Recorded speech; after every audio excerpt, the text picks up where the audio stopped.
एक नया municipality tax लगाया गया है। टैक्स लगाने या हटाने का इख्तियार जो है वो वफाकी और सूबाई हुकूमतों के पास होता है। हमारी गुजारिश ये है कि KMC से इस सिलसिले में रब्ता किया जा सकता है। लोग अपना कचरा की इलेक्ट्रिक की गाड़ियों में डाल रहे हैं और शहर की बेहतरी के लिए अशद जरूरी है। एक वक्त में इस पर काफी बड़ा इंटरेस्ट मौजूद था। सब्सक्राइब करें और बेल दबाएं ताकि कोई खबर रह न जाए।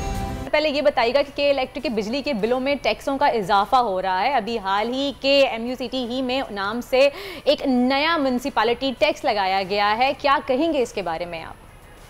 जी, आपका बहुत शुक्रिया लेने के लिए और के इलेक्ट्रिक के मौक़िफ़ से आपके नाज़रीन को आगाही का मौका देने के लिए। देखिए, सबसे पहले समझने की बात यह है कि टैक्स लगाने या हटाने का इख्तियार जो है वो के इलेक्ट्रिक या डिस्ट्रीब्यूशन कंपनियों के पास नहीं होता है। ये इख्तियार वफाकी और सूबाई हुकूमतों के पास होता है कि इलेक्ट्रिक मुख्तलिफ टैक्सों के हवाले से जो हुकूमती हिदायत होती हैं उनको मानने के का 100% पाबंद होता है। मैं साथ ही साथ ये भी बताता चलूँ कि म्यूनसिपल टैक्स के हवाले से जो इस वक्त बड़ी शुद्धमत से उसके बारे में बात की जा रही है, उसके हवाले से किसी भी किस्म की जो मालूमात है वो के इलेक्ट्रिक के इख्तियारात में नहीं है। हमारी गुजारिश ये है कि KMC से इस सिलसिले में रब्ता किया जा सकता है। अच्छा इमरान, ये कल जो है हमने वीडियोज़ देखी सोशल मीडिया पर कि लोग अपना कचरा की इलेक्ट्रिक की गाड़ियों में डाल रहे हैं और एहतजाज रिकॉर्ड करा रहे हैं यही KMC टैक्स के हवाले से, तो इस पर आप क्या कहेंगे? सवाल के लिए बहुत शुक्रिया। देखिए, हमने हालिया दिनों में देखा है कि शहरियों ने एक एहतजाज का जो एक अनोखा तरीका अपनाया है वो ना सिर्फ नामुनासिब है बल्कि ये मिसडायरेक्टेड भी है। लेकिन इस अनोखे एहतजाज से ये भी नतीजा हमने अखज़ किया है कि शहर में मौजूद कचरा एक बहुत शदीद इफ़ेक्ट करता है हमारे शहर के रहने वालों को, कि उनको एहतजाज का ऐसा रास्ता अपनाना पड़ा। बतौर इदारा अपनी कॉर्पोरेट समाजी ज़िम्मेदारी के तहत हमें ये भी देखना है कि इस मसले को हल करने के लिए हम क्या किरदार अदा कर सकते हैं।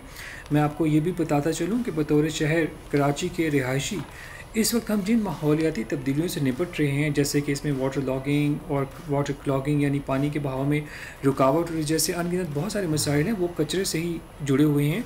तो शहर की बेहतरी के लिए अशद ज़रूरी है कि कचरे के करेक्ट डिस्पोजल और रिसाइकलिंग के लिए एक वाज़ेह हिकमत अमली तैयार की जाए। बतौर इदारा हमारे लिए एक बड़ी लर्निंग भी सामने है और इस पर हम इंशाल्लाह ज़रूर काम करेंगे। इसके साथ मैं ये भी कहता चलूँ अपने क्लोजिंग रिमार्क्स में कि फजले से तवानाई यानी वेस्ट और एनर्जी पॉलिसी को रिवाइव करना भी वक्त की अशद ज़रूरत है। एक वक्त में इस पर काफ़ी बड़ा इंटरेस्ट मौजूद था।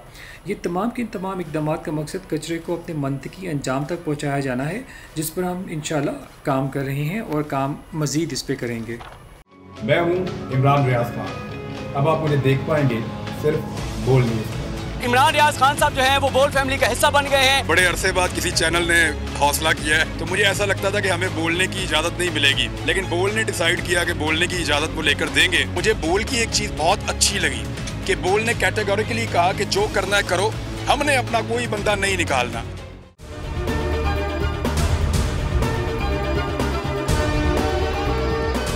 सबसे ज्यादा व्यूज, सबसे ज्यादा रील्स और सबसे ज्यादा रेटिंग के साथ बोल अब भी नंबर 1 पोजीशन पर बरकरार। सब्सक्राइब करें और बेल दबाएं ताकि कोई खबर रह न जाए।